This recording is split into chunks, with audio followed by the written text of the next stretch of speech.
claims it's his fault that his daughter and her mother are There aren't any birth records connecting you to a daughter. driving when their car went off a cliff.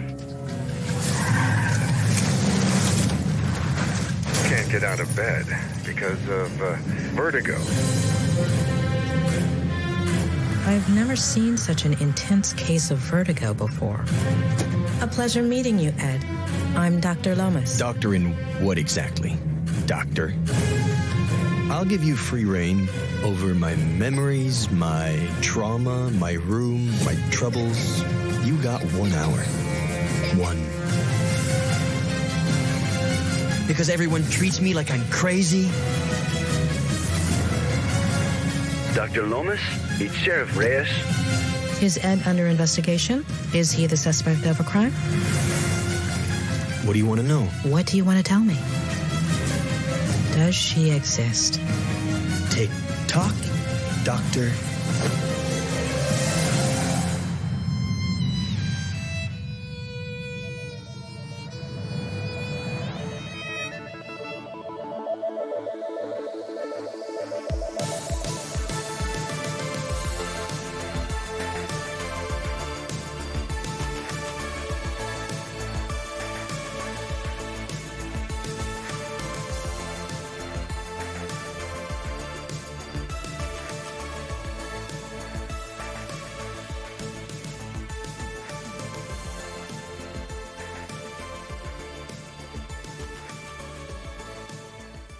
Welcome, everyone, to Cinema Arcade. This is the podcast about movies, video games, and all those sparks that fly when those two worlds collide.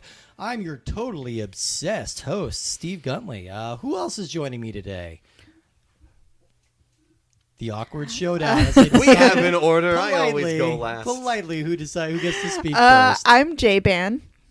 Welcome, J-Man. Who else is here? Hi, I'm Justin. Welcome, Justin. Happy to have you guys here. It's a special episode this week. It's a J-Band's Choice episode. We let you upend the carefully plotted out itinerary that I had meticulously worked out with NASA scientists. But it was worth it because you got to pick your own movie and game that we are talking about this week. What did you pick, J-Ban? I picked Vertigo, and sometimes I'm second-guessing myself. Hey, look, sometimes we take chances in life, and sometimes they don't necessarily work out. But you know what? We got to watch Vertigo this week. That's always pretty nice. Sometimes we watch like 45 movies in a row that are just about unhealthy relationships. That's kind of what we did. Yeah, it's kind of what the game version is. A lot of people may be out there wondering, like, I can't believe that they made a game of Vertigo. How do you make a game of Vertigo? The answer is you kind of don't. You make a game and then you slap Vertigo on it. That's kind of the strategy, but I think this is going to be an interesting one to talk about for a couple reasons. Firstly, like, there are plenty of like great movies on our list, but like there are very few that have the claim to be the best in the world. You know, some people have labeled Vertigo as the best movie ever made. It's consistently in like top 10 polls all around the world. And, you know, we're going to have The Godfather coming up at a certain point too. So I think that's the only one that's given this a run for its money. This is also unusual because we are playing a movie-based video game that was made within the last 5 years. That concept is kind of completely dried up. So this is one and only chances we get to play a game on the PS5.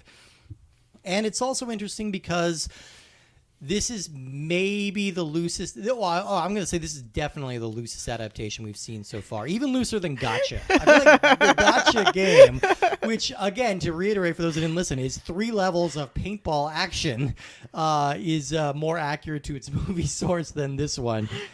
So yeah,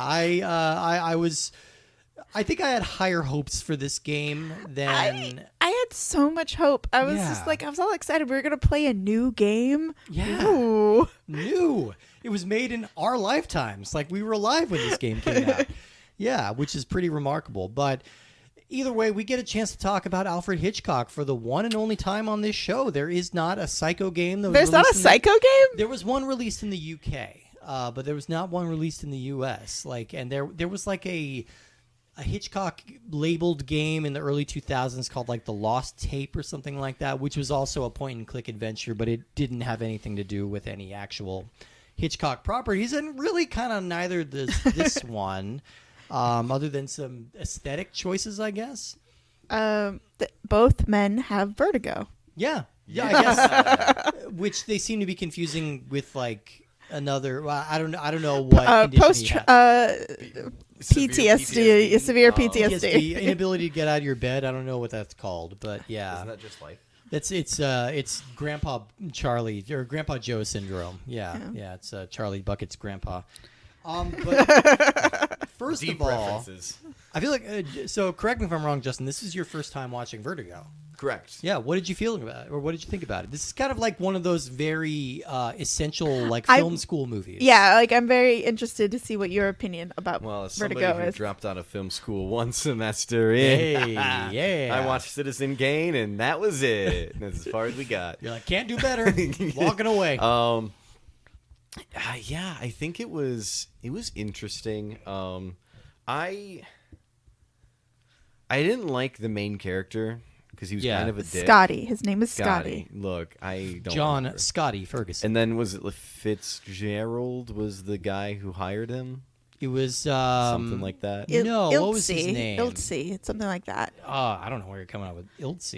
I'm pretty Neither sure do it's I. Ilse. I'm pretty sure it's Ilse. Do we watch the same movie? ILTSE? Is that how you're saying? Yeah, I'm pretty sure it's Ilse. I think you are having a stroke. Gavin Elster. Gavin Elster. It was close. I mean, those letters are in those two names combined. Look,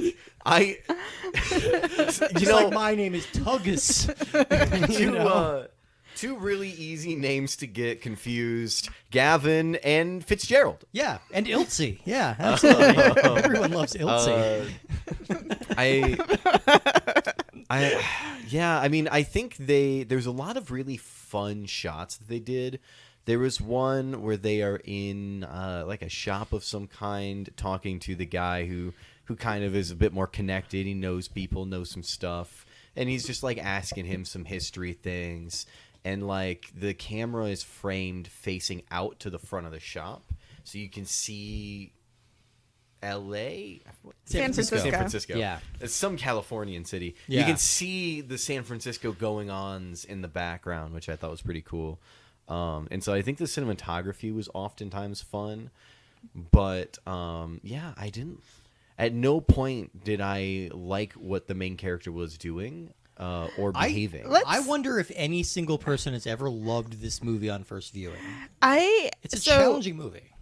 This movie looks beautiful. Oh my god. The set design, the costuming, that gray suit that Madeline / Judy wears is exceptional. Like, what is with Hitchcock and gray suits? Like the one from North by Northwest is also a very famous gray suit. I feel like Tippi Hedren had a similar one in The Birds. Yeah, too, she did.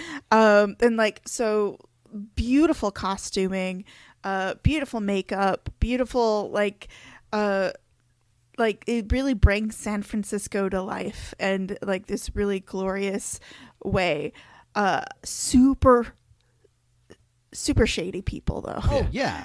One thing that I did notice, it seemed, and I don't know anything to back this up, but it seemed like they were lighting the sets similar to how they would light sets now. And so what that there was a lot of like outdoor photography too, which is rare at this time. Yeah. A lot of the scenes felt like a lot of movies from the olden times feel kind of flat because the lighting is we're lighting from like one direction, but the lighting felt layered. There was some backlighting happening in some of the scenes. And so it really helped make things pop the way that they were lighting it, because it kept your focus, but then things were happening in the background and you're like, there's a world out there. Yeah, they do a lot of background, like the scene with Scotty and other dude. Ilse. Gavin.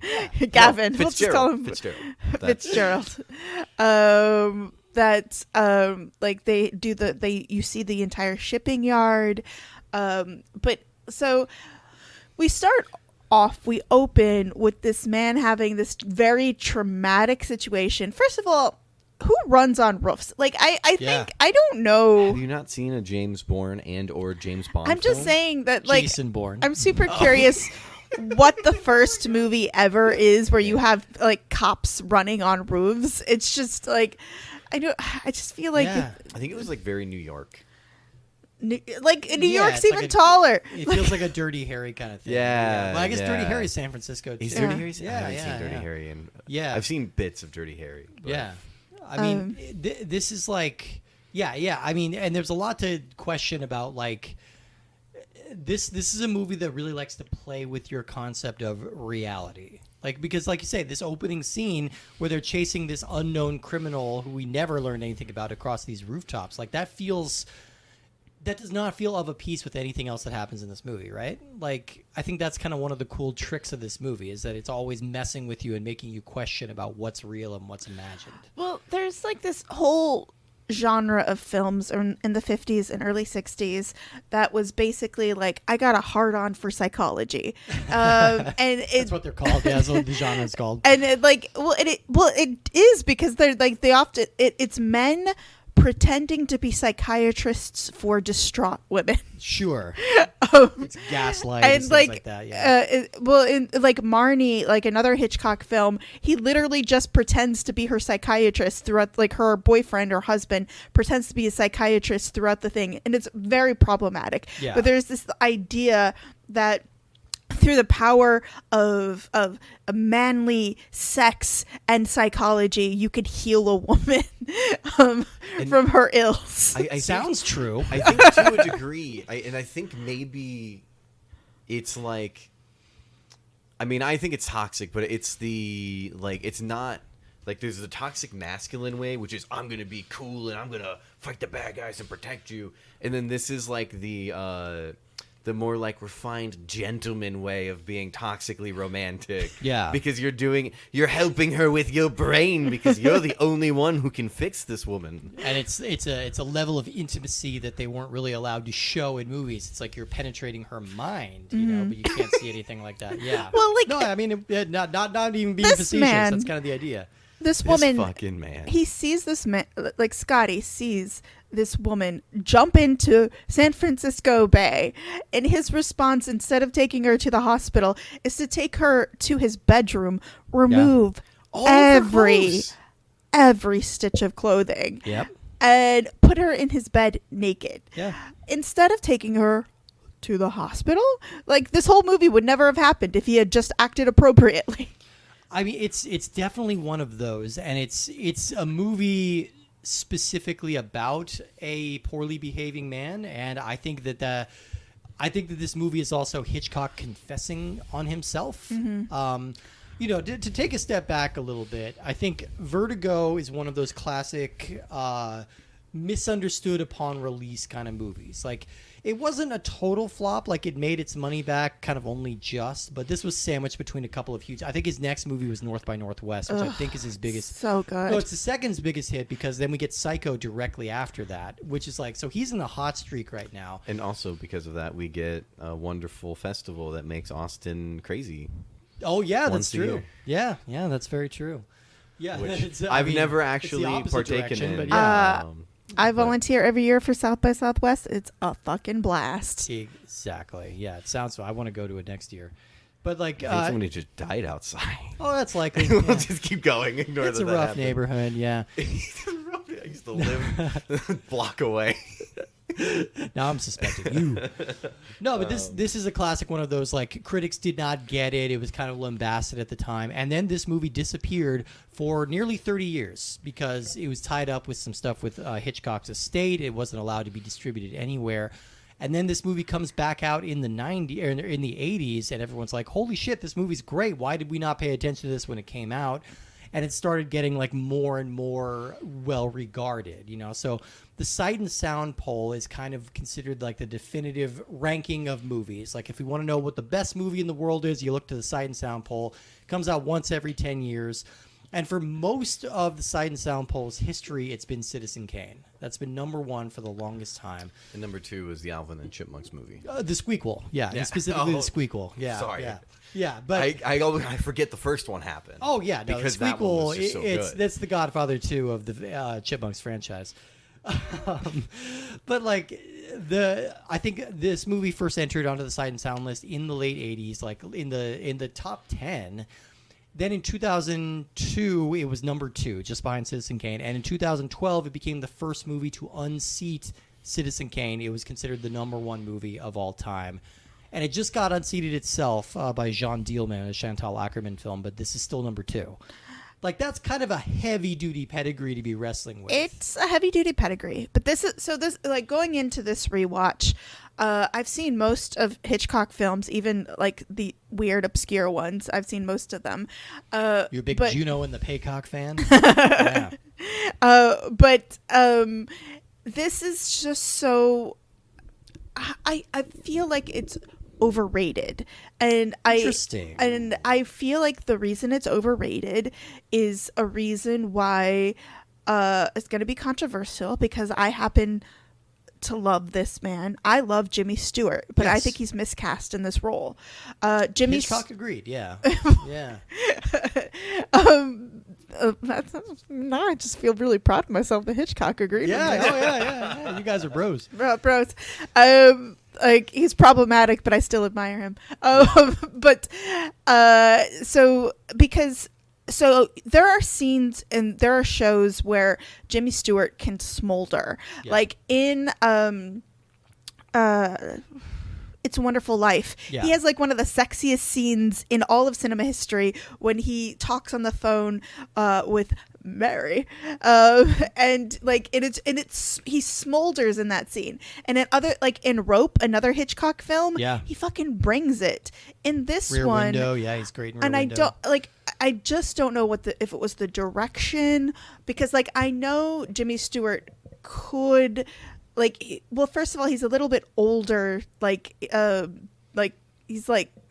He's 49 here, yeah. Yeah. And I think that was a big problem a lot of people have this movie, including Hitchcock. Hitchcock kind of blamed the failure on this movie on Jimmy Stewart being too old. Mm-hmm. Because I think they mentioned that he's supposed to have been like college chums with Midge, the Barbara Bel Geddes character. She's 15 years younger than him. Yeah. And it's very obvious. But Jimmy Stewart's a very interesting figure because pre-World War II, he was their Tom Hanks. Mm-hmm. He was the proto Tom Hanks. He's the everyman. He's super lovable. It's just everybody can kind of relate to him immediately. Jimmy Stewart served in World War II. He was a fighter pilot. He saw action. He took lives. And then he came back, and he was, by all accounts, kind of a different guy. He was interested in much darker projects. You even mentioned It's a Wonderful Life. Like, for as much as that movie has a reputation for being kind of a sappy Christmas movie, that's a dark film. It's a really dark film about wrestling with depression and inadequacy and like financial struggles. Like, he's going to some really dark places. And then he starts working with Hitchcock shortly after that. They do 5 movies together. And I think this is the movie where he goes the absolute darkest. Like, both him and Hitchcock are really embracing some demons in this movie. And I think I need to bring this up about Hitchcock too, because the concept of the Hitchcock blonde is very famous. Like, he likes to cast a lot of like beautiful blonde actresses with this kind of similar haircut, to the point where it felt like sort of an obsession for him. And I think it was, and I think we get to see the darker aspects of this come out when he's making The Birds in 1963, where he repeatedly sexually harassed Tippi Hedren, his star, and and when she rejected his advances, he basically destroyed her career, made it so that she couldn't get any work anymore. Like, that's pretty messed up, and it's speaking, and I think that's why this movie has kind of grown in reputation over the years, because it's so much more impactful when you see it as a piece of the Hitchcock oeuvre as a whole. You know, like, you can see all the different pieces sliding into place, and you can see him kind of confessing and bearing his soul with this movie. And I think that's why it makes people really uncomfortable to watch, and it's why it took people a long time to figure out like what this movie was going for. There's definitely that sense of Pygmalion-esque creating a woman in the image you want that woman to be in. And so like, so let's start off the top. Like, Jimmy Stewart, a likable person, but he's playing an unlikable character. Yes. And early on, he's like laying on the charm. Like, he's a very likable guy until he kind of gets hired for this case. Yeah. Well, and it's so funny. You compare this to Rear Window, and I feel like Jimmy Stewart really nailed the sort of tone of Rear Window. But in this one, like the music, like it almost feels like the music is too good for the acting. And again, I love Jimmy Stewart, but the music swelling, and the music is unbelievable in this. Bernard Herrmann, one of the greatest film scores of all time. It's so good. Like when you talk about a list of the top like number one movie in the world, I don't think Vertigo should be on that list, but I do think top score on the list, along with the Star Wars, is this score. This is in conversation for sure. Yeah, but he's so like his job is to tail this lady who's mentally ill, or he believes is mentally ill. He ends up making out with her. Like, and to a degree, though, as you get through the movie, you find out that it's all been a setup, and she was in on the setup, which meant that she was playing him the whole time. Which is funny. Right. Which is like how I was watching it. I was like, oh, she's just so evil. She's so. And that's a good point, because I didn't have the twist going into it. I didn't know. I was honestly confused for a moment, because I'm like, what is happening here? She dead, and you're trying to get it on with her again. What's happening? So when the twist happened, I was like, oh, okay. But there's a lot of things in the movie that if you reframe knowing that, then it's just a lot of, she absolutely played him like a fiddle. This was post code, right? This was during the code. Yeah, the Hays Code was still in effect. Okay, so I was wondering, because they were in the same bedroom numerous times. Yeah. Which I thought was a bit risque, but like I didn't kind of know at the point where like the code still existed, people still adhered to it, but its power was loosening, Okay, so you could kind of mess with it. I was wondering if she had to die at the end, because I would have kind of liked to seen a show where she didn't die at the end. You know what I mean? Like, because I'll say that was kind of lame. like these. Well, that's the ingenious thing about this movie. It's like, well, first of all, it kind of it's resistant to any kind of elevator pitch, because you could say this is about a cop with severe vertigo who needs to retire, and he takes on a case and to agree to follow an old friend's wife around. And like, but that's not really getting at what this movie is about, because the first hour of this movie and the second hour of this movie are very different films. The first hour of this movie is kind of like this low-key ghost story where he's trying to find out if this woman is actually possessed by the spirit of like an old Spanish woman who died like 60 years prior. And the movie is really interesting in its framing, because it's aggressively trying to point to the fact that this is a world in which ghosts don't exist. I think one of the ingenious things they do, like, there's this long sequence where he's just kind of driving the streets of San Francisco and following her. That route is accurate. Like, you can actually take that route to this day and follow the exact route that he goes in this movie. And they're doing that very specifically because this is a thing that happens. So we have this verisimilitude. We have this. This is a movie that exists in the real world in which we live. This is the real San Francisco in 1958. So it seems incongruous that it could be a ghost story, and yet all signs seem to be pointing towards that. So there's already kind of putting you on edge. Then it becomes this love story where he becomes like, he falls in love with this woman and becomes obsessed with her. And then it's this tragedy, and then it twists around in the second act to reveal that everything you thought you knew that this movie was about is completely wrong. And this is actually like a really complex psychological drama. Yeah, and so for anybody who doesn't know and does not care, I'm assuming that spoilers are expected it's a for this. 60-year-old movie. But, we can spoil a 70-year-old movie. So he basically, while trying to follow her and figure out if she's crazy or what she's doing, her husband suspects that she's going crazy and doesn't want to have her like committed or anything without some kind of proof, because that would be rude. He falls in love with her. and it culminates in her basically playing him, making him think that she's being possessed or whatever. Yeah. And they go to a place that she had seen in her dream, which is where it was significant to the person that was supposed to have been possessing her. I can't remember if that's where she died at or not. Yeah, yeah. And then she goes racing up the stairs. It's a cathedral. She goes racing up the stairs. Scotty falls to her death. Scotty can't follow because his vertigo kicks in that he'd gotten from the original scene watching somebody fall to their death. And she falls to her death and dies off the top of the steeple. And the twist to that wasn't the lady that he'd been with the whole time, because the lady he'd been with the whole time was not that dude's wife. No, it's a lookalike. It was somebody who was dressed up to look as close to her as possible, so that when they got together and threw the real wife off the building, they got away with murder.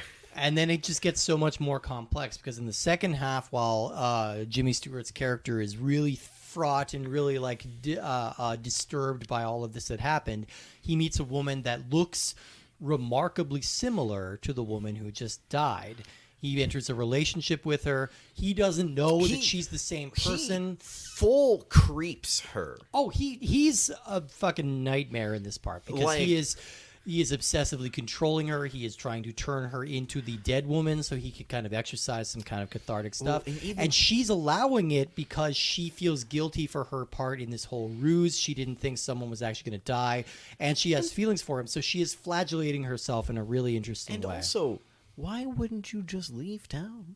Skip town. Yeah, don't just dye your hair red and hang out at the Embarcadero. Come on. You can go one town over and never be seen again. Yes. Yeah. There's no internet. The only people who can figure that out is maybe the FBI if they wanted to. Look, finding a good piece of real estate in San Francisco is really killing people over. She was living in a hotel. Oh, yeah, it's true. Just go. With some, honestly, this is besides the whole point of the show, but crazy eyebrows on her. Yeah, very fascinating. It's that whole look where you would like shave your eyebrows off and then draw new ones on higher. Mm-hmm. Like it was that whole trend. But, yeah. And then through the entire movie, there's also this like subplot where he has an assistant or really good friend. That's a really good friend. Like really good friend. Yeah, but she kind of ends up being his assistant here and there, I guess. Yeah, good she's friends. kind of like his girl Friday, but like she's in love with him clearly. Well, because she's definitely a lesbian. Really? You think Midge is a lesbian? I think Midge is a lesbian. Oh, I think she's like so in love with him. I have two thoughts on that, but I want to get some exposition out of the way. They used to be a thing, right? Yeah, they said they were engaged for like a week. And it seemed like one of those like, yeah, crazy. I think in the 50s you just got engaged like as a second date. Yeah. Like I think that's just where you went. And so they've been friends ever since, and it seems like a lot of time has passed. She has not taken any lovers from the sounds of it, or at least she's been very reluctant to. But she's a successful bra designer. She is a successful woman. Yeah. And she says that the work is what's kept her busy, but then the only person that she has interest in is Scotty. Yeah. Which leads me to think that you could very well be correct, because she's going...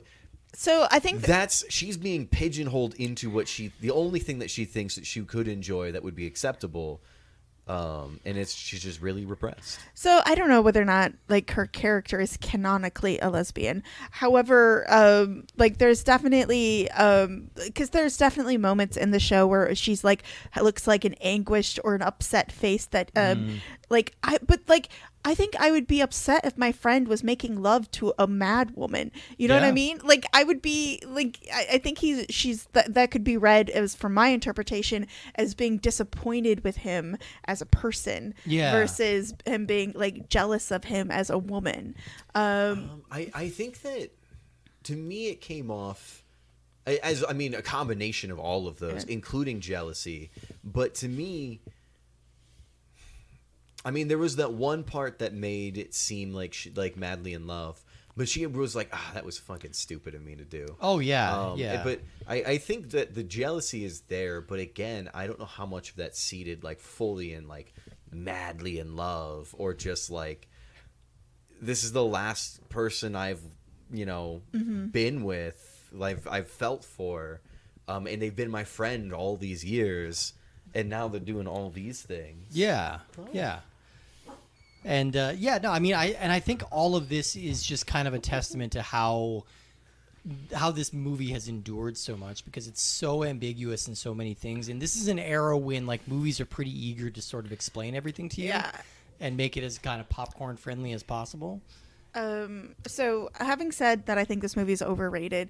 There are numerous things that I think I did like the middle, like the turn in the middle of it being like, you're like, everyone is so fucked up. Yeah, it's like it's very compelling because it's like a Technicolor film noir. Sure. It has these like but again, I think Jimmy Stewart is miscast as a film noir hero at this particular thing. I think he could do it. I just don't think he did it with the right direction in this. Yeah. But it's so. Like the question is why is it on these lists? And I think the reasons on these lists is people do enjoy the mystery, and the Kim Novak is so beautiful in She's this. stunning. Yeah, she's So stunning. beautiful. Is she the Madeline? She's Madeline. Yeah. Yeah. And yeah. Judy, she's doing double Still duty. with us, by the way. I just looked up. She's 92. She's still with us. So she's kind of like one of the last remnants of old Hollywood. But she's like 25 when she makes this movie. And again, that's what makes it a little uncomfortable because Jimmy Stewart's twice her age. Like, Yeah. So, but this is a movie that wants to make you uncomfortable, and I think that's why people didn't click with it at first. It's very rich. It's very psychologically complex. And I think it's playing with, like you mentioned, that like a lot of movies around this era are like using psychology as a trope or as a framing reference. And I think this is a movie that has that. It's using like pop psychological terms to sort of get you into the story, but then it actually is a really complicated examination of like human behavior. Well, and I just really kind of, from a modern lens, just like this dude clearly has severe PTSD. Yes. And they definitely. And that might not be the only thing. Oh yeah, no, he's got some issues, one or two. But like it's interesting to see these, like, again, post-war people struggling with like what is PTSD. Yeah. Like and this sort of like very idealized version of mental illness where people are comfortably in a bed at a very wealthy like place to rest. And yeah, he goes full like catatonic, not leaving a bed for a few weeks. Yeah I think it was a few weeks, right? Ooh, Yeah. similar to our game hero, but we'll get to that. There's a little more to talk about the movie first. Like, this is one of those movies that is hard to talk about because every film scholar has written extensively about this movie, like to the point where it's almost irrelevant what we say. But B, it is a very rich movie that has a lot of layers to peel through. I'll say though, from I didn't really like him throughout the movie. No. But as soon as he rediscovers Madeline / Julie, he immediately becomes terrible.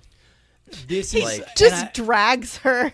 He just like her feet are barely touching the ground, and he's like manhandling her onto the roof of the cathedral. Not even that part, but like yeah, through the stores and everything. Like yeah, that. Yeah. From the moment he sees her, he follows her back to her hotel room and starts creeping on her there. Yeah. And it's like, no, I just want to talk. I just want to. And it's like, that's still fucking creepy. Doesn't matter what you want. And again, we get the context for, like, obviously, like, most women would be freaked out by this and would immediately shut it down. But we do get a little bit of the context of, like, has that ever happened to you? Have you ever had someone follow you into a hotel? I would cry. That's happened to me. I've mentioned really? before, I was in I'm Italy. a little I on was the in paranoid Italy. side. And I had to make the hotel person shoo this guy away because he wouldn't listen to me. that's horrifying. I'm so sorry. That's terrifying. Like, yeah, no, that's not something that, like, men usually need to deal with, you know? And we get the context of, like, the fact that she gives him the time it's of not day at something all that is men that she usually has have to deal with, because men usually deal with going, hey, that's not cool. Yeah. I'm not going to do that. And so some men have to deal with it in the sense of they have to struggle with that decision. Yeah. While most men just go, whoa, that's not a thing to do. not a thing, not a good thing. No, That's I in might the, be being creepy here. Beyond uncool category. Yeah, and I mean, but, she goes along with it because she is kind of punishing Because she's herself. Because guilty she of feels murder. guilty. She's a murderess. Yeah. She is a murderess. She is an associate, like she's what's the word? Why am I forgetting? the word? Murderess. Well, like 'cause she's not a murderess, but she's She didn't do accomplice. it. An accomplice. She's an unwitting accomplice. She's a little bit But- more than that. She's setting, like, she knew well ahead in advance what was happening. She's Yeah. completely guilty of murder. And we should say, like, it's kind of interesting that the murder plot of this is sort of like a C plot. It's the murder underneath the whole movie is that Gavin or Ilse, the guy who hires Jimmy it's Stewart to Fitzgerald. follow his wife. Oh, Fitzgerald, Ilse Fitzgerald. No, it's Fitzy, and she just had it wrong. Oh, that's it, Fitzy, good old Fitzy. But this is all part of a plot that he's having to murder his wife, and he hires this private eye because he knows he has agoraphobia. He won't make it up the steps, and he can be manipulated into corroborating his whole story. And I gotta say, though, Gavin never sees punishment. He never gets caught. He flees the country and gets away with this scot-free because... Get it? Because that is not the point of the movie. The point of the movie is the psychological damage we do to one another and how ultimately very fragile the mind is. Can we just point out that Gavin is a fucking mastermind? Yeah. To concoct this plan of, like, how do you come up with this shit? Very complicated plan. How do you? It's not like I can kill her at this. I can kill her, air quotes, at this cathedral. I can make her appear. I can fake her death at this cathedral because I'll never make it up the stairs. And I can make him think she's being possessed. Yeah. And I can get a double, and I can, her grandmother who now, he says, oh, she doesn't know about her. Yeah. Well, it's because they're not probably related. Probably not. They are related. That's why she has the necklace. Oh, that's a good All point. right, yeah. Yeah, but the masterful bullshitting. Oh, yeah, and there are so many, like, misleads and red herrings because... Like we said, he's the first- true mastermind of this movie. Forget anything else. Yeah. I mean, I don't want to say props to that guy because he sucks as a person, but it's so interesting that, like, a lot of movies would have just ended after the woman died. Like, and you'd think, okay, so this is just like an extended Twilight Zone episode where she was possessed by a ghost, and that's the end of the movie. And they even have like a little hearing afterwards to determine whether or not Gavin or Scotty should be punished for what happened. And Right. they were bringing it hard on yeah, Scotty. They were bringing it hard on Scotty, who was going through it because the woman he loved just died, or as far as he knew. The woman And- he should have never been involved with. Yes, the woman he never should he's have obsessed spoke to. with. Yeah, we'll be clear. He's obsessed with her. Maybe beyond obsessed. But then Gavin, that motherfucker, after all of this, he walks up and goes, I don't blame you for any of this. They shouldn't have been that hard on you. And it's like, you Also, I'm going motherfucker. away forever. Goodbye. Yeah, also, yeah. I'm leaving. I'm going to Europe. But that man, That's one of the things about this movie. Like, there's a couple things in this movie Also, that I find really chilling. world's worst detective. Oh, yeah. He's a bad detective. He's a bad detective. He's terrible. Like- he broke ethics. Like he's a whole yeah. host of, and also he just failed.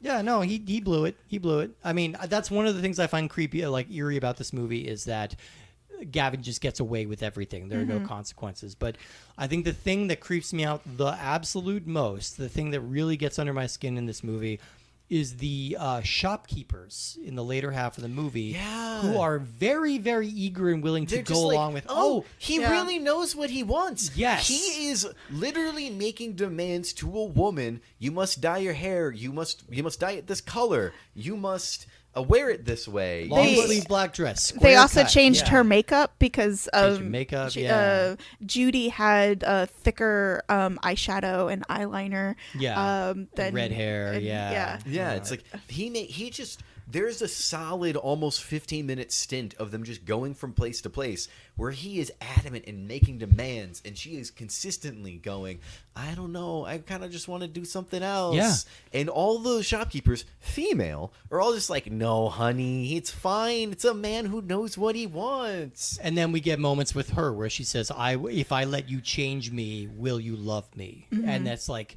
it's just gutting, and it's really it's I really know upsetting. you just participated in a murder, but you deserve more. Yeah, of course. Like, You know, and like yeah, I don't know if she absolutely. deserves more. she doesn't deserve that. I think she is. That's a different kind of punishment that I don't think should be given. It's very poetic, the punishment. She's letting it ruin her life because she's not a sociopath like Gavin is. Like, she's not a monster. Like, she got caught up in this stuff. She got in over her head. And she does have a sense of morality, and that's why she's letting herself be punished in this gruesome way. But I mean, it must have been so upsetting to see Jimmy Stewart in this role at this time, because even in his other Hitchcock roles, he's still pretty charming. He's still the hero. Yeah. And Well, and I honestly- feel like the charming, like, so in Rear Window, you still have this big age gap, but for some reason, he's more charming in it. He is, and Grace there's Kelly, a helplessness to him that makes him a little more sympathetic. Well, and Grace yeah. Kelly has such presence about her. Like, you Yes. don't, like, no one's ever going to treat Grace Kelly badly. No way, no. Like, it's an impossibility. Yeah, absolutely. And like, and even like Rope and The Man Who Knew Too Much, like movies like that, he is still playing like a slightly darker variation on the Jimmy Stewart thing, but it is still the recognizable Jimmy Stewart thing. This is him letting himself get so unpleasant and really throwing his kind of image under the bus. There's But this, the whole time, as I say the whole time, the majority of the time, he has this like weirdly like serene calmness about him and the way that he's talking, other than when he's getting very insistent about certain things, and where he's not like, he's raising his voice, but he's not like, it's not yelling out of anger. It's just like weird. Yeah. It's just like ick. Yeah, no, the high ick factor here, and I mean, the movie ends really abruptly too, which is like, also, I always forget how abruptly this ends. It's kind of the Karate Kid ending. I was It's just watching like, it with my friend Christian, and he's like, "Is that the end?" Do you ever just, because they go back to the cathedral, he finds out because she slips up and wears the necklace that she had gotten from the lady, and he goes, oh, you have to be her. He puts it together, which is, again, how the fuck can a detective miss this much? But he then just loses his mind. He like fakes been her on his out, way, tells let's her, be "Oh, honest." let's go out on a drive," takes her all the way back to the cathedral, and then just starts pulling her around. Takes her all the way up to the top of the cathedral. His vertigo is healed. Yeah, he pushes through it, His yeah. anger allows him to cure himself of vertigo. Yeah. Gets all the way up to the top, and then they have a conversation, and then he lets her go for a moment or whatever, and she gets the shit scared out of her by a nun and falls backwards off the tower and dies. That's such a cool moment. Like, it's sad that she died, but it's a cool moment when like we see the shadowy figure rise, and then we can tell that it's a nun right away, and it's like, she is fearing retribution. That's kind of what this represents. It's like she is fearing some actual religious retribution, and then she flings herself to her death. Like, that's really cool. Like, it's a startlingly abrupt ending, and we don't really get any kind of resolution on Scotty. But I it's hope still that she effective. lives. I hope that she lives. Yeah. I hope that she has to go to prison. I hope. Like, honestly, I do too. I hope that she gets an ending to her life that isn't that. The final days of being some kind of like weird slave to this dude.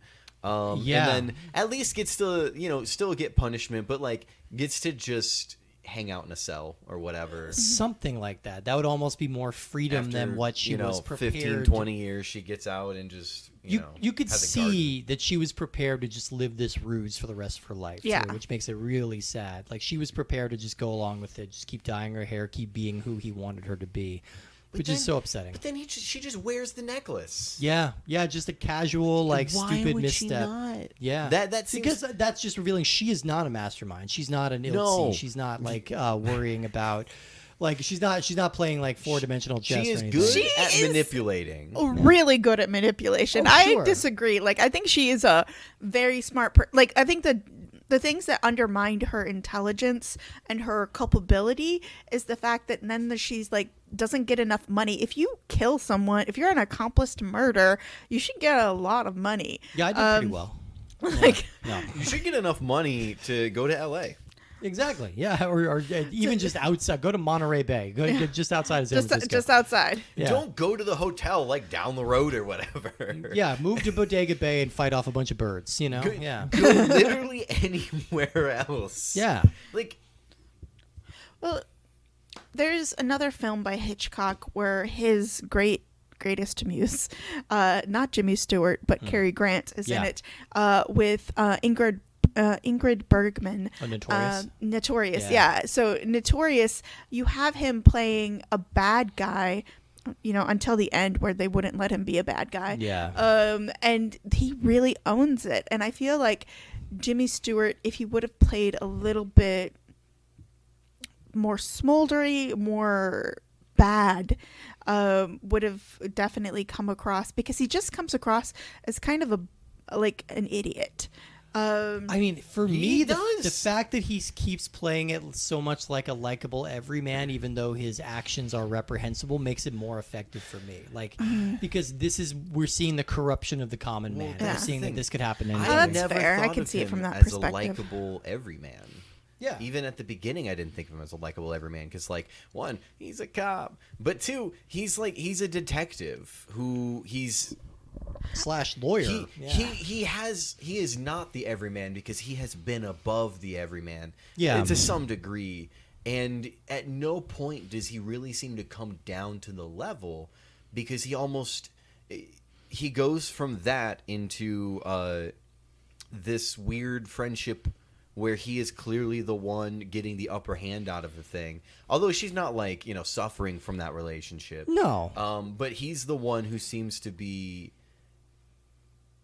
gaining. I say gaining, but in the sense that, like, the status has him just a little over her through that too. It's definitely like I hate this term, but he's friend zoning Midge a lot, to the degree, Yeah. like, inadvertently, where, like, or maybe not slightly answering her questions. he's kind of like keeping her on hold. He's Yeah. even like hinting, it's like, oh, he's maybe we always should just holding get her. married. Like, he's keeping her as a reserve. He's keeping her at, like, half an arm's length away. Yeah. But it's all very clearly he seems to be the one who not necessarily is in.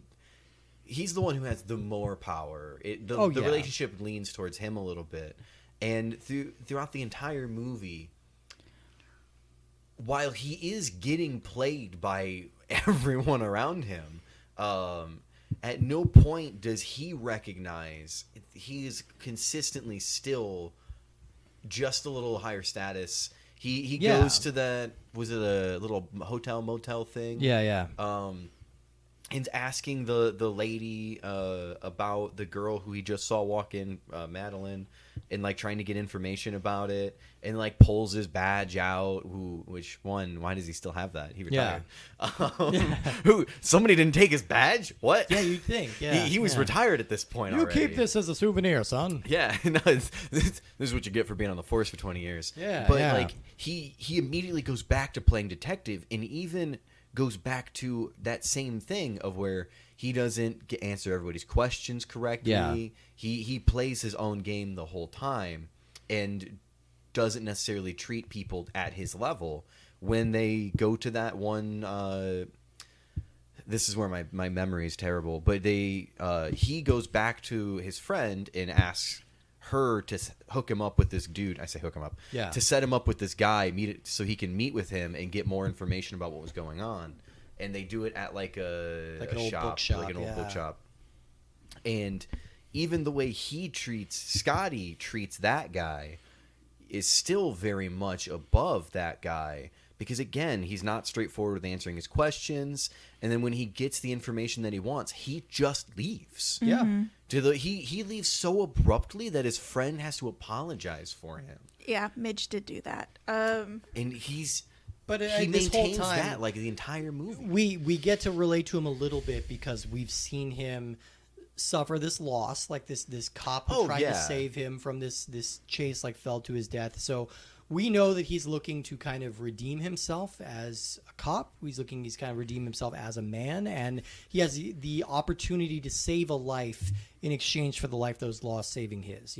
There's also the interpretation of this movie that he didn't survive that fall. That this whole movie is kind of an incident in Owl Creek Bridge thing where like it is playing out the moment before he dies, or like it is playing out as he is falling. These are the things that he's hallucinating as he dies.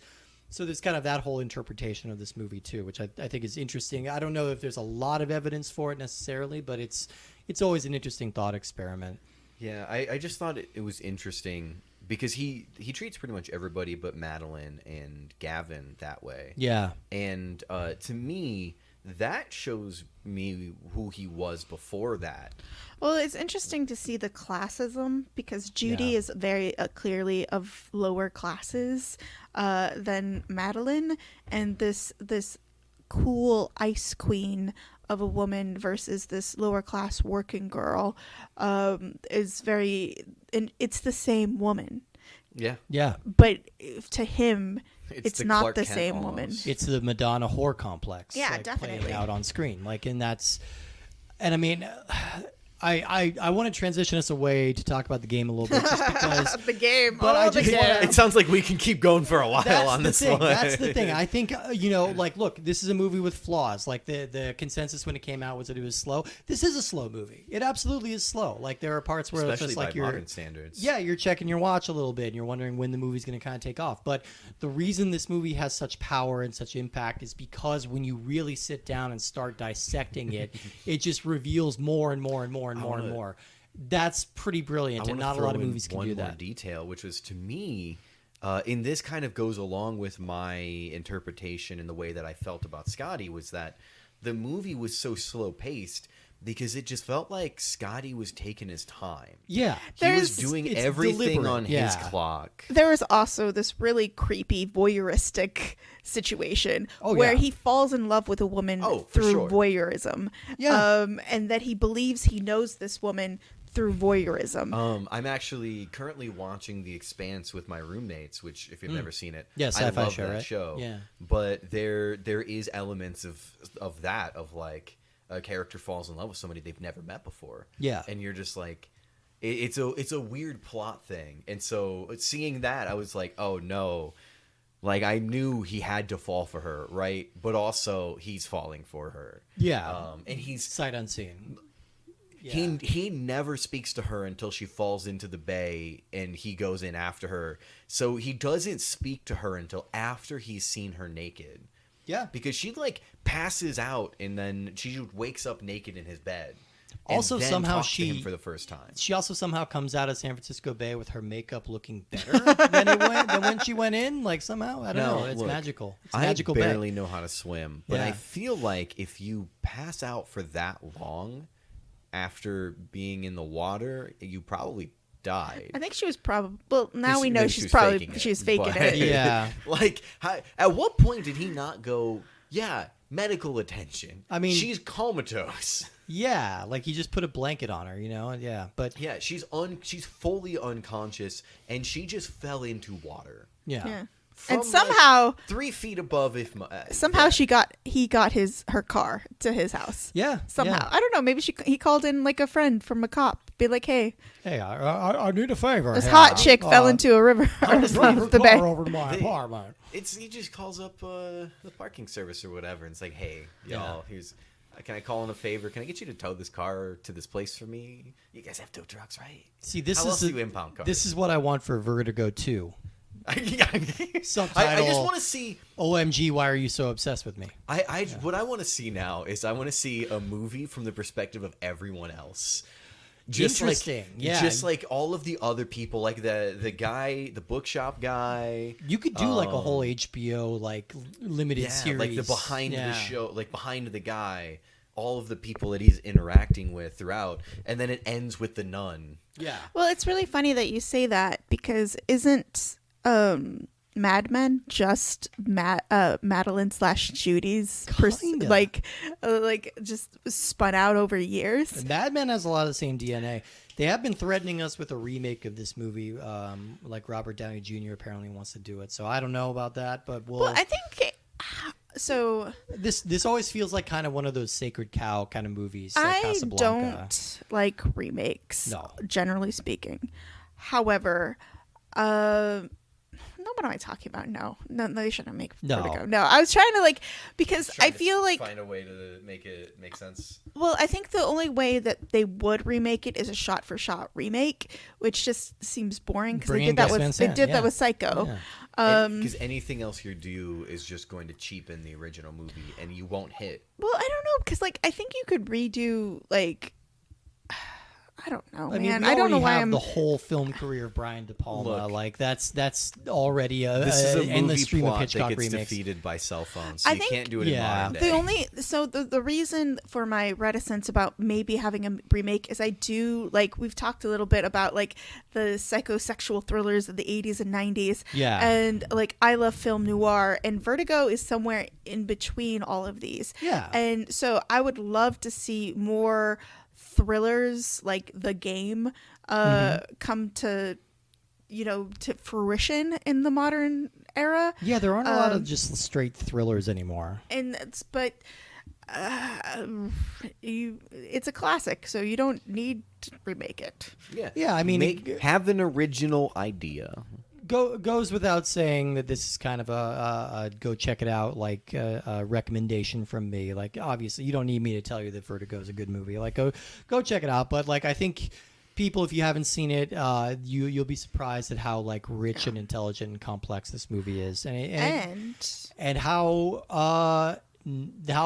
greatly the game misses these notes. Oh wait, before we switch to the game, I have one thing to say. Yes. Seriously, get the soundtrack Yes. on Spotify and then drive around to it, acting like you're doing something nefarious. Oh my God. It's super fun. Or do something nefarious. I'm not going to judge you. Yeah. But whatever it is it that you're doing that's nefarious, don't stalk people and fall in love with them. Yeah, none of that. But if you want to just walk or drive around laughing evilly, yeah, that's fine. What you should do is you should stalk somebody and fall in love with them. However, it should be like the neighborhood stray cats. I was about to say, it's You like, just- how are you going to you rescue this? I was You take the car out. You find a stray cat, stray dog. Maybe you do it kind of later on at night when they start coming out. I'm still and you creeped out by this. Make sure that they don't have a home, and then home them. I could do this. I'm in the market for a cat. This is just the creepiest way of saying adopt, don't shop. This is exactly where I'm going. Don't take them off the streets. Don't take them off the shops. Well, let's transition to the game, which also has a great cat. That is also This shitty cat. it's a great cat. So the The game cat doesn't. Well, okay, I was about to say the cat doesn't exist unless it's meowing, but honestly, Yeah. That's sometimes that's true. No, they just let's get through the introduction and then we'll talk about the cat. So first of all, this game is just called Alfred Hitchcock Vertigo. It's not Alfred Hitchcock's Vertigo. It's just Alfred Hitchcock Vertigo. And I want to get the one. This was released on September 16th, 2021. And I just want to get one thing out of the way right away is that this is a in-name only adaptation of the movie. You get a couple of thematic moments, you get a couple of visual references, but this could not really be farther from the tight, intelligently constructed plotting of the original movie. To be fair to this, which I don't think it deserves it. Yeah, we don't need to be fair to it. But this game is supposedly, if you play quick, it's 8 hours, but it can go up to 12, 15 hours. So this is the first game on the list that we played that wasn't more contained to one particular thing. Right. And so we only experienced an eighth of the game. We did. It seems that the game gets fucking wild from what we saw, but it doesn't seem to be related. But there could be more Easter eggs or homages paid. However, the first hour to hour and a half is a bit of a no. The only thing is that there's a guy who has vertigo. There is a guy who has vertigo. They make good use of the spiral imagery a couple times. But yeah, that is fair to say. unlike the other games, we didn't really we weren't able to get like a full experience with this. Like, no, we didn't beat Wayne's World or Dracula or anything, but we got the gist of that. This is a very narrative-based game, and it's one of the only modern games that it's on our list. And so it is, take it with a grain of salt that we played the first couple of hours of this game, and we're basing a lot of our opinions on that. That being said, I think, so this game was developed by a company called Pendulo, which is a Spanish studio that was bought by a French developer called Microids, and they were the ones who distributed this. So this is a Spanish-French co-production that's been translated into English and acted with French-Canadian voice actors. And so a lot has been lost in the translation here. I think that's kind of fair to say. Like, the dialogue does not fully translate. At least we hope that a lot was lost in translation, because if there was nothing lost in translation, then oh no. And I want to preface by saying, too, this is like a sort of like a point-and-click cinematic adventure game. It's similar to like the Telltale games or the Quantic Dream games like Heavy Rain, or even like supermassive games like The Quarry or Until Dawn. Like, somebody compared it to LA. I compared it to LA Noire. Yeah. I saw somebody else compare it to LA Noire, except LA Noire had open world segments, and this does not. LA Noire had much more gameplay than this. This Yeah. is really kind of an interactive movie that offers the illusion of I choice. think LA Noire even had guns. Yeah. So like, I'm remembering more about that game the more I talk about it. It's people making wild facial gestures, and you say And that then you they're have lying. to guess if they're lying or not. Yeah, I that was game's never insane. right. Yeah, I was never right either. I sent so But- many people to jail. This is kind of one of those games where you're interacting with it fairly minimally. There'll be some quick time events, there'll be some dialogue trees, and that's kind of all you're doing. So really the experience of this game is sitting and watching.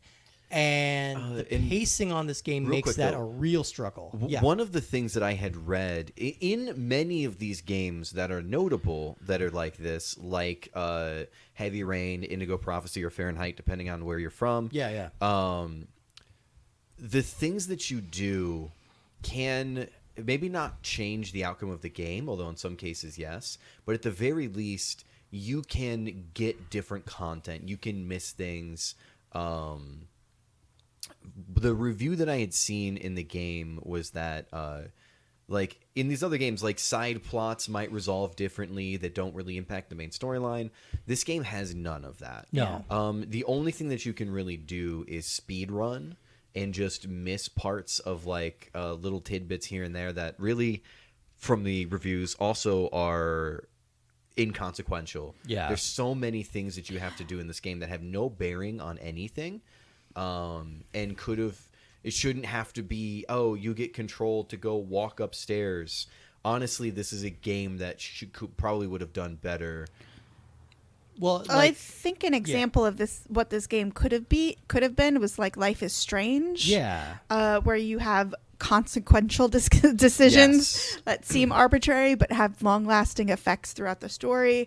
But this one is definitely, like Steve said, like it's just the pacing is abysmal. Like the pacing is like you eat a sandwich. It's killer. Yeah. Why do you need to have a protracted moment of like? So kind of the structure of this game, or we'll touch on the plot a little bit.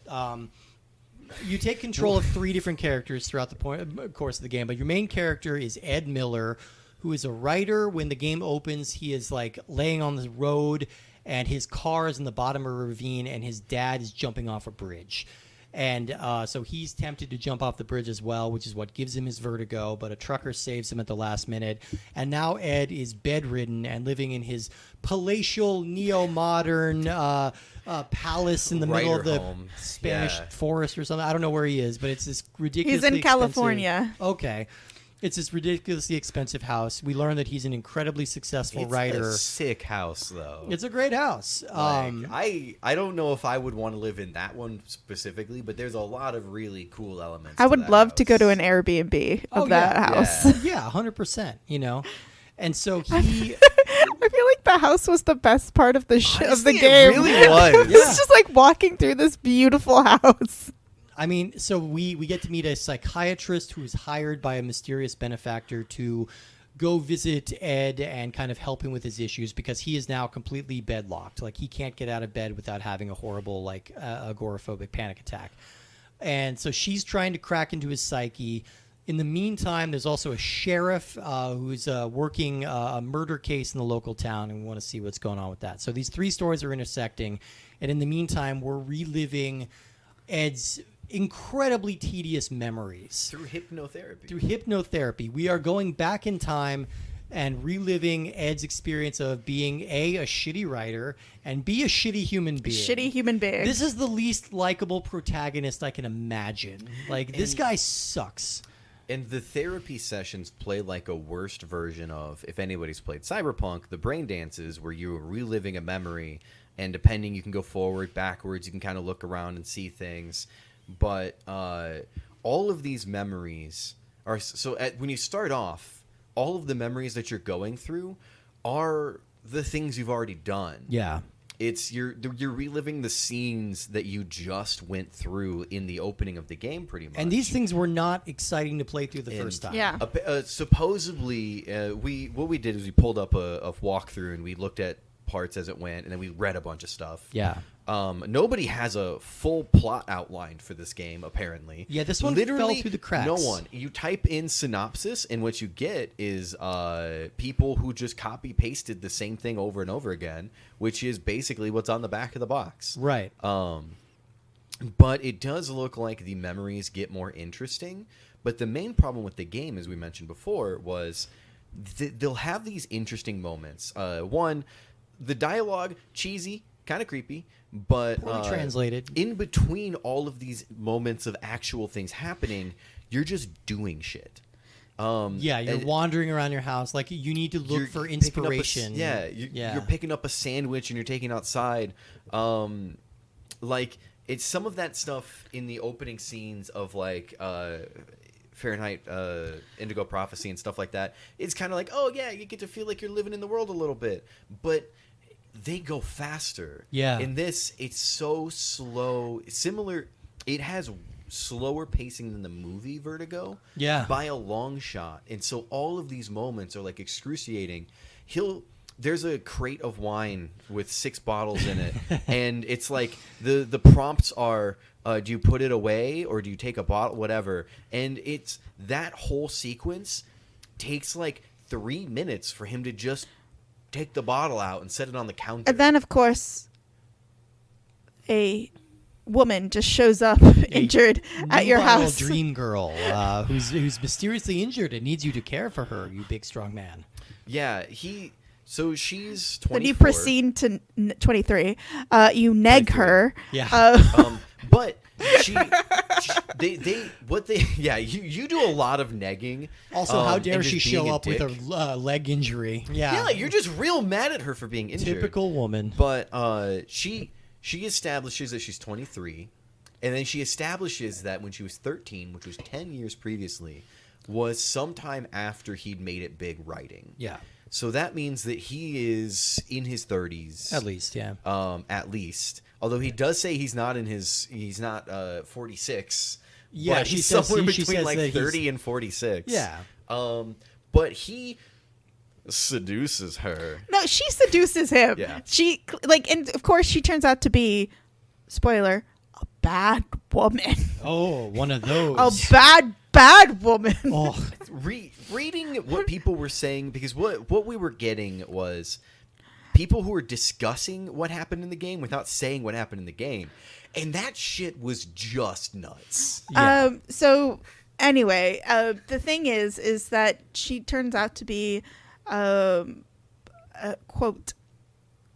I hate when people say people are psychopaths, because most of the time they aren't psychopaths. It's super it's a annoying. spectrum, yeah. Well, and it's just like, she's clearly manipulating Ed Miller, the protagonist, and I think it's interesting that it's a bad woman trope of this like bunny boiler type of situation of obsession with this like not impressive man. No, real douchebag. Like what? Also, his writing fucking sucks. We Oh my God, we got some samples. He is the worst writer of all time. Yeah. But like the game is, I don't know. I like cinematic games, especially too. like Quarry. And I do like them. But this one is just so, like, it made me miss E.T. the game. Like, At least you know, having a likable protagonist and a clump of pixels. And so, what I think my understanding of now that I'm like putting the pieces together in my head. So, the mysterious benefactor who hired the psychotherapist, Yeah. I don't think is intended to be a mysterious benefactor. I think we just didn't put it together. But they seem to be somebody who is close to Ed. And apparently that's somebody who, as I think his name's Robert, I believe that he's also somebody who was close to the girl, and she is super jealous of Ed because he was like a father figure to her and has transitioned to being a father figure to him in some way, shape, or form, or she's something like that. And so this whole Wait a plot- minute. This game is implying that a woman turned bad because of daddy issues? That's so I fresh literally and novel. think so. Who thought up this brilliant idea? And like the content of the game is apparently crazy. There was reviews of people like, yeah, some of this stuff's kind of disturbing. At one point, you just like sacrifice a child, and like a bunch of other stuff happens. Yeah. And I'm like, what the fuck happens in the rest of this game? I don't think I'll ever care enough to find out. And play I do. the game. But are you gonna go home and watch that walkthrough now? I've actually, even though it was really horrible, I'm tempted to buy it and play it. Oh my God. I Okay, if you do, please let us know. okay, what goes I'll on, do Mike. I'll do a recap. I'll make a medal for you. I found this so rough. Yeah. I did find it really rough, but like I'm a sucker for a mystery. So like if I Yeah. can't find the information online, I'll probably buy the game and play it. Well, good on you. My God. Like But- no, like this tested my patience to the absolute breaking point. Yeah. It was so. I'm a little on the tired side today. I may have yawned into the microphone once or twice, trying to avoid doing that. Yeah. You're all good. And I was like cuddling a pillow because I just like to cuddle pillows. Sure. And at one point, I pull the pillow up and I'm like, I could fall asleep to this. And that's when J-Van goes, good, because it's your turn. Yeah. And then J-Van, she takes the fucking pillow and's like, I'm going to take a nap. And then gets all cozy. And I'm like, God damn it. So that should let you know where we're at with this game. We were fighting over who gets control of the pillow, and passing the controller was the punishment. Yeah, we were fighting over who got the pillow and not the controller. I mean, every other game that we played, we were at least interested in having the controller and being like, E.T., like, look. Like maybe I can figure this out better. J-Ban yeah. is struggling with this, and while I do consider J-Ban to be an intelligent person, maybe I can figure this out where Yeah. she couldn't. The answer was no. But at No. least in the other games, it was like, oh, okay. We're struggling with this, but it was like a group struggle of like, oh yeah, let me try. Like you actually wanted to make an attempt at it to a degree, whether you were super enthusiastic or at least just a little enthusiastic. And then Gotcha was just like Gotcha was so much it fun. was all right. Gotcha was just Yeah. kind of a little sprightly treat, you know? Yeah, it had It's looking literally better nothing and better, to do. yeah. But it was a fun little game. And then we had this where we're literally fighting over doing anything else. Yeah. At this point, Steve had already left the room, although you had played through up to Yeah, I played ahead a bit. like about a half an hour ahead of where we got. We got about an hour in, so you were about an hour and a half. Hour in. and a half. We played it for quite a really? while. Which yeah. means this my was the God. fourth time I had to watch him feed his cat. Yeah. Really crucial scene of like feeding his bitchy cat. They had this weird thing where I don't know if they were just saving on animation. They would do like romantic banter, allegedly romantic banter back and forth whilst the shot was on the cat. Yeah. And I was like, what is going on? And it's like she's hurt. She's got an ankle injury, and he's like trying to pick her up, and he's like really drawing out this process. And the whole time, you just see the cat, and then it would cut back to their feet. You would just see their feet and their ankles. Yeah. And it would cut back to the cat. And he's not wearing house shoes appropriately the entire time. Drives me crazy. One of the flaps of his slippers is like underneath his ankle, and that just drives me crazy. He's standing on the back of his shoe. It's like- which if I do that when I put my shoe on, I am annoyed for a solid 15 minutes afterwards. Oh, I yeah. fix it immediately. It ruins my and day. I'm still annoyed. Yeah. I'm just like, God damn it. It's like, now dude, just now wear- the back of the shoe is going to be like wrinkly or whatever. Just wear flip-flops if you're so precious about your damn ankles. This guy sucks. No, And we haven't emphasized enough how much this guy sucks. Like, she He's shows so up with unlikable. this like beautiful young woman shows up at his door with an injury, asking for help, and his only thought is like, "Ugh, well, I was writing my shitty novel, but I guess I'll call I an just ambulance." broke multiple years of writer's block. Oh no. Yeah, he's like fat shaming her for like picking her up. He's like, Yeah. it's like, dude, just shut up. And he's so annoying to the psychologist who comes to help him. Oh, he's so It's- aggressive. Can I point out Yeah. that this game has dialogue options, and from any indication possible, we were pretty much always picking the nicest option. Yeah. And then he would just be real shitty to everyone. And again, this is one of those games that offers the illusion of choice, but it's always going to go in one direction. Yeah. This isn't like, the Telltale games have some variety. The Until Dawn and things like that have variety. Like, I played different options than you guys were playing just now, and it still wound up in the same way.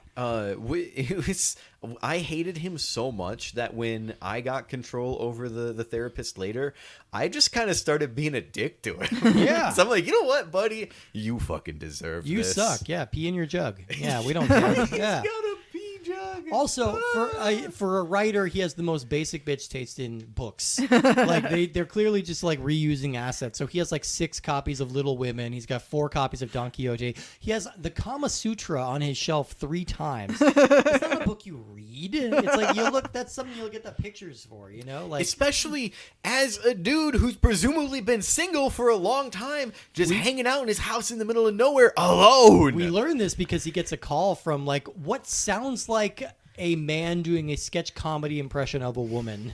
Like, oh, I wanted to call you yesterday, blah, blah, blah, blah. Like, it's so obnoxious, and they make her sound really dumb. But, I mean, we're just meant to believe that he's this, like, irresistible beefcake. He is not. He's a jerk and a really talentless writer. And I think that this is one thing that the only like main thing that they probably borrowed from actual Vertigo, which was the femme fatale, or the woman in distress, Yeah. is actually just playing the main character. Right. It's the whole thing is a setup.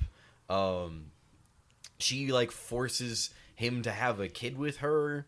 It's a whole thing. I think she kidnaps the kid. She comes back a year later with a kidnapped child. Oh, right, because he said a thing about not claiming parentage or something like that yet. Yeah, I mean, and you may be asking what this has to do with Alfred Hitchcock. Like, there are little nods here and there. Like, there's a scene early on where the psychiatrist's in a movie theater, and we see the traditional Hitchcock cameo in the background. Like, we see the shower from Psycho. That whole scene, though, only there for the Alfred Hitchcock cameo. Pointless. And unlike the Stan Lee cameos where it's real quick and we're out of there, it was like a 2-minute scene of just a lady eating popcorn in a movie theater. And checking her phone in a movie theater. Rude. Yeah, and I mean, like, I think he pulls on a rope at one point. I think you see he has trouble with a guy named Harry. He looks out the rear window. No, I'm making all this up.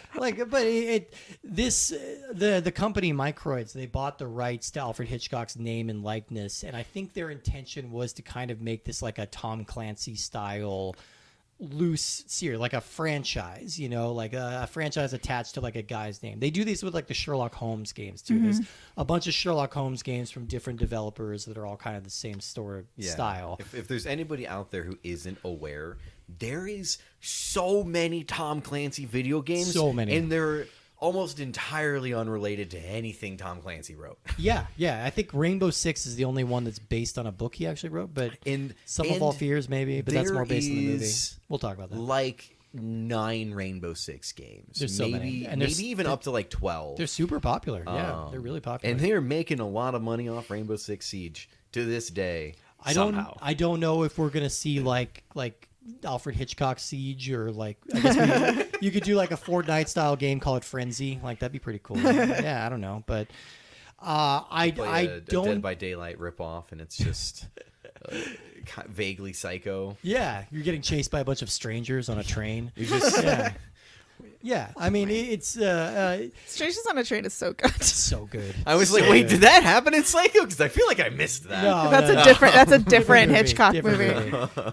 But like, yeah, I mean, I don't know if there's going to be another game in this series. Like, I haven't seen any announcement on that. It's still pretty early, you know, and I don't know. Based It's on only the been a year and a half, I think. Right? low saturation that we found online, it doesn't seem like this game was a hit. They didn't have a large market share, let me tell you. Yeah, so I don't know if we're going to be seeing any more. I'm not opposed to like an Alfred Hitchcock game. Look, like they're at very the end of the day- popcorny movies. For Vertigo isn't necessarily the best example, but he has a lot of like very mainstream popcorny movies. A North by Northwest game would be a ton Yeah, of that fun. would be fun. At the end of the day, I don't care as long as it's, reasonably original ideas Yeah. and a good game.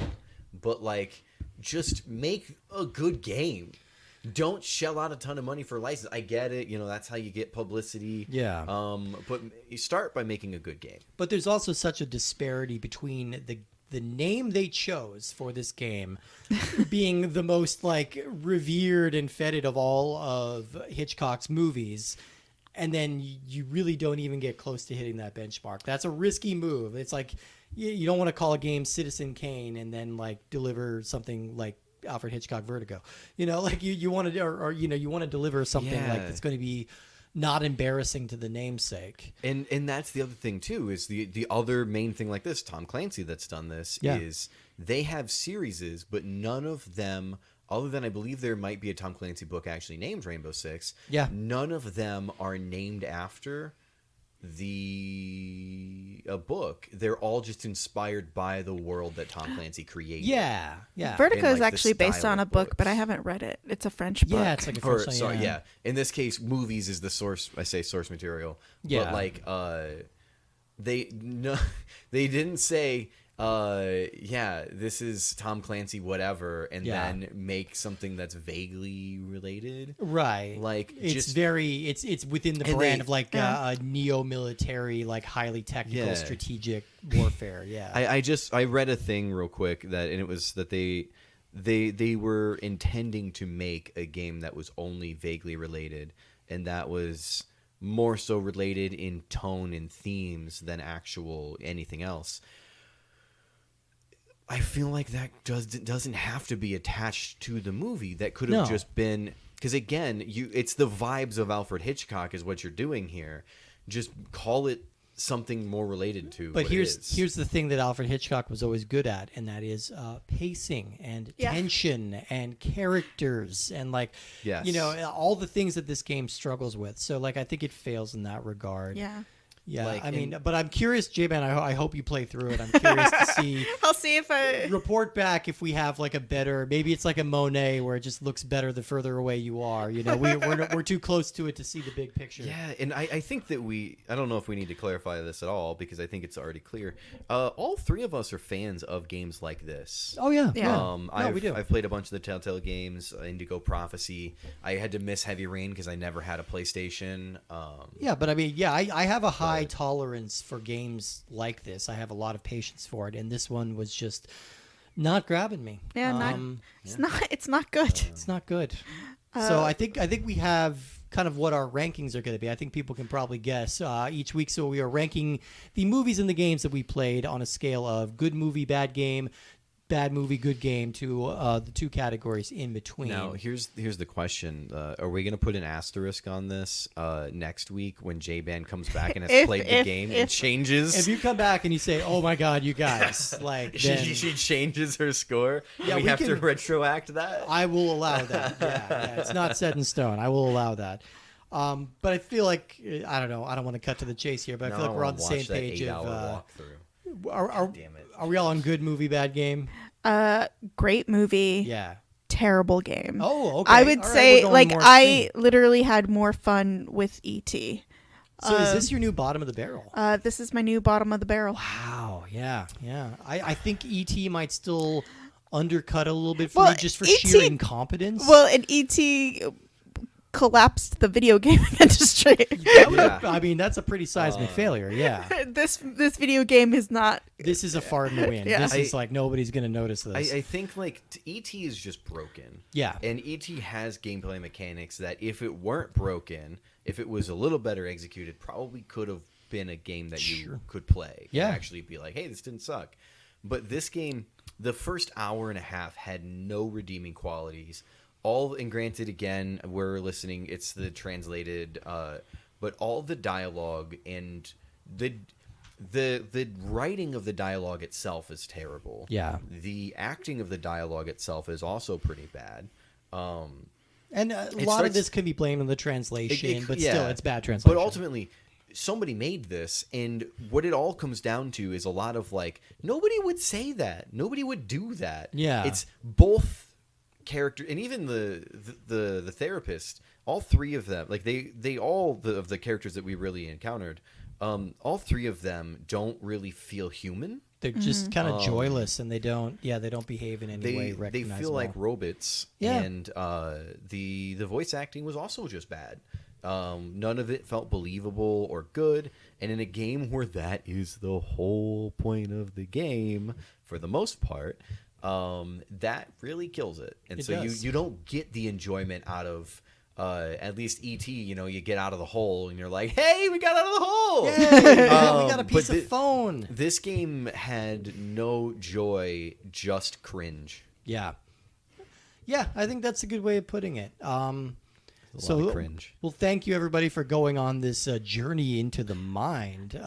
What are we playing next week? Justin is going to tell us what we're playing next week. I am on tenterhooks. I have no idea what we're going to be playing. I never reviewed the list until last week. I probably should have reviewed it at some point. I think I opened it and was like, look at that another point. It's a big-ass And I hadn't list. really read through it. But then last week I was going through it, and I honestly saw a bunch of games. I was like, I've played that, and that, and that, and that. So I was like, okay, we're definitely going with...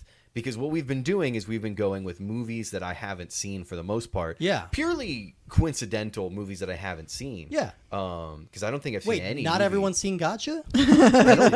I'm trying to think back. Like I know I've seen E.T. at some point, but I have no recollection of having seen E.T. Yeah. And You're just so- drawing as what is But this? so we're Killing going, us. You're the new master of suspense. Move over, Hitchcock. and I think that Steve may have played these. We're going with Ratchet and Clank. Oh. Because I have I have every game that came out between up until the PlayStation 3. Okay.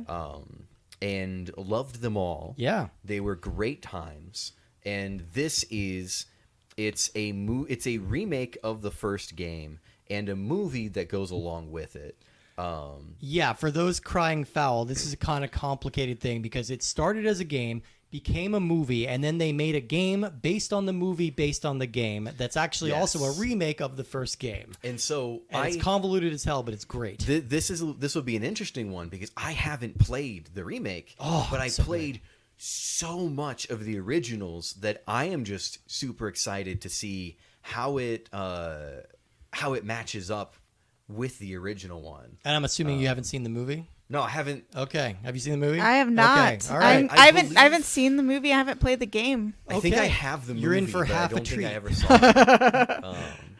That's okay. That's exciting. So next week, So- tune in for Ratchet and Clank. This is, I believe, a 2016 movie, if I'm not mistaken, 2014, 2016, around there. Somewhere in Yeah. that time period. I'm excited to dig into this. I This call is- it my post-high school period. Oh man, I love these games. So me too. That's a great call. All right, so we will be back next time for a little bit of Ratchet and Clank. In the meantime, thank you all for listening and subscribing, and don't follow any blonde women. I think that's the thing I want to leave you all with. And also, don't let random men into your hotel room, regardless of how guilty you feel about the way you've treated them. Also, don't trust cats. Don't. What? No. The cat's the murderer. Probably. I don't know. Spoiler. The cat. Oh yeah, the cat is the murderer in the video game. Maybe. Maybe. We don't know. Supposedly. We'll find out next week. We'll get the full report from J-Man, who's going to beat the game tonight. Yeah. All right, everyone. Well, The we night's still young. will see you all next time. Bye-bye.